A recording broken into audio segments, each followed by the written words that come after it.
The World Health Organization's fight against smoking is proving to be weak in many countries because of the opaque way in which this international organization makes decisions.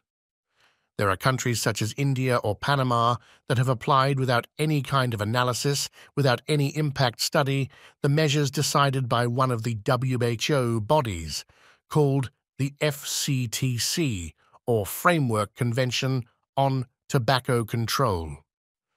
These measures are contained in the so-called M-Power, which involves, among other things, monitoring tobacco consumption and prevention policies, warning about the dangers of tobacco, or increasing taxes.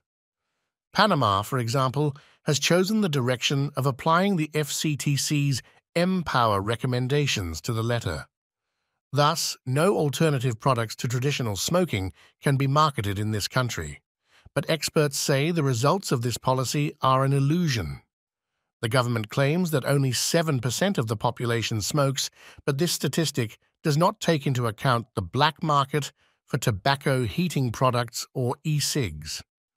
An investigation by journalists in Panama shows that there are around 300,000 users whom no one catches in the statistics. The government doesn't collect any taxes on these products, just as it doesn't control what content they contain, thus putting users' health at risk. Tobacco harm reduction is an integral part of the tobacco control policies. And the proof of that is that countries that have embraced tobacco harm reduction, like UK, Sweden, Norway, US, New Zealand, Japan, have achieved the best results in terms of tobacco control. Probably because they already have very good tobacco control policies for start. And tobacco harm reduction has been, let's say, enhancing those good initial effects. Since the implementation of the M-Power in 2007, 2009, depending on the country where it was implemented, there's been no great progress, I'm afraid. So M-Power on its own, without the component tobacco harm reduction, is a limping, like me, it's a limping tobacco control policy. And we need to embrace tobacco harm reduction. When you want to fight smoking, you need to understand that tobacco harm reduction is an ally and not a threat or an enemy. When you consider one of the most effective strategies to combat smoking as an enemy, you are bound to fail in fighting smoking. And I think that this has been shown by the FCTC.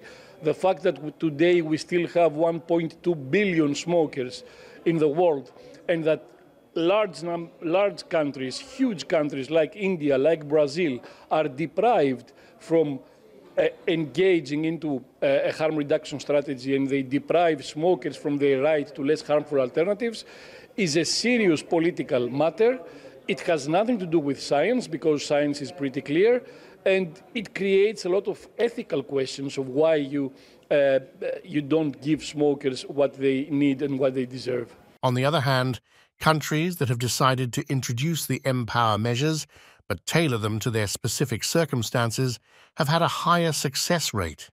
Sweden, for example, has seen a 41% drop in smoking-related diseases and a 38% drop in lung cancer-related diseases, and all they did was continue to apply M-Power, but add risk reduction tools that were affordable and acceptable. Statistics show that in countries which have embraced harm reduction, like the UK with vaping, Sweden with snus, which is a pasteurised tobacco product which has all the carcinogens removed, and they put it under the lip, and in heated tobacco in Japan, smoking rates have declined very quickly, whereas in countries which have followed WHO's advice, they haven't gone down as much at all. So this kind of tells you that countries should really ignore WHO's advice and embrace harm reduction, because that's the way to get their smoking rates down quicker than by listening to the WHO. Experts also talk about the fact that the taxation approach should be intertwined with the M-Power measures.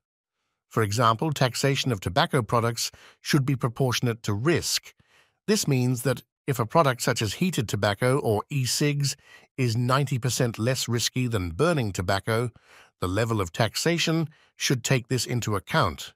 This will create incentives for people to give up smoking and switch to less harmful alternatives. And politicians should be aware that once tobacco burning is eliminated, the level of taxation on alternatives can be gradually increased. This will create a win-win situation. What you want really is sensible regulation. You're dealing with products that may or may not carry risks. With tobacco, you're clearly dealing with a product that carries heavy risks, and it is heavily regulated. And I don't think there's anything wrong with that. There is a case for taxing some products.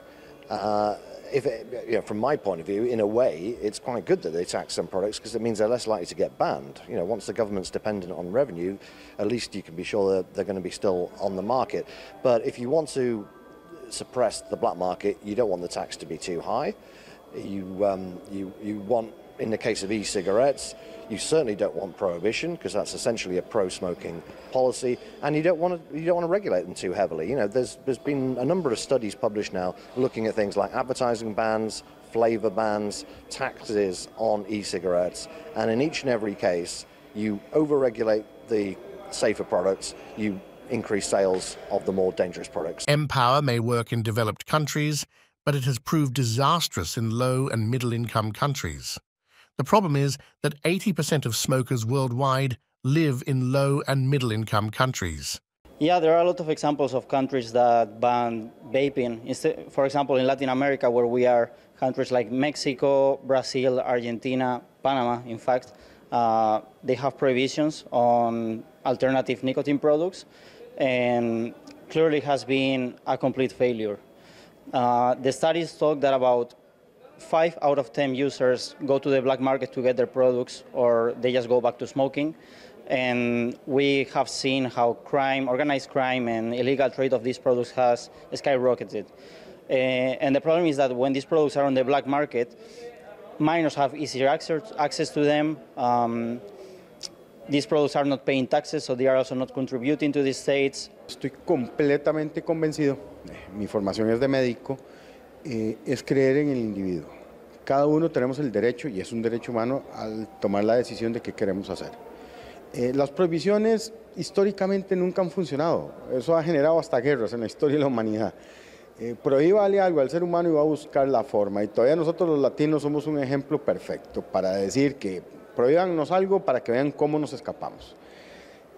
Totalmente en desacuerdo con las prohibiciones. De hecho, por eso estamos acá. Es dar información fidedigna, científica, aplicada al método científico, que podamos repetir, que podamos cuestionar, que podamos estudiar y darle esa alternativa a las personas.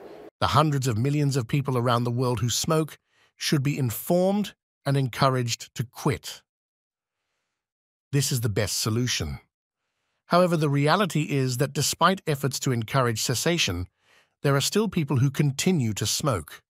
Smokeless products are an alternative that may be less harmful to these people, and these smokers need information about smokeless products and the science and innovation behind them to make the decision to switch to these alternatives. Information that governments concerned about people's health should help to disseminate.